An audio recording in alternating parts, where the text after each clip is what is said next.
hence usathana nayo into ayithandazelayo. Uma kwenzekile wathola i-financial breakthrough, ufuna uyi-substitute, uyi-exchange ngiyosho with your spiritual breakthrough. Ufuna mawusuvutha, mawuvutha ungabinamali, mawusunemali uphole. Uyazi ukuvutha kuhamba ndawonye ne-financial muscle. Ngifile phela mina.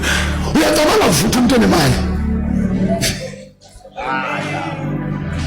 Yilakho mhlawumbe usebenza uyadropa spiritual.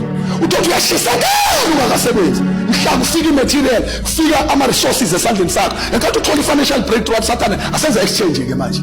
Asicishe ilambu likamoya ukuze usale nema-finances. Ukuze ama-finances akhe angasave i-kingdom. I-target is kingdom. How many people abathala umsebenzi bashintsha indlela abakhonza ngayo? Bengakasebenzi they were hot. Sebesebenza babeka ama-excuses. Manje ukuthi ngiyangena ngine shift ngiyangena the other day angisho uma isemsebenzini no ukuthi manje ngibaleke ukuthi ngiyayireserve manje ngoba ntambama ngiyangena ngeke ngikwazi ukungena kule kuze emthandazweni manje ngifanele le long weekend ngiutilize ngoba from Monday ngena ama shift at no angisho ngenini ngisho o reserve ukuthi uyongena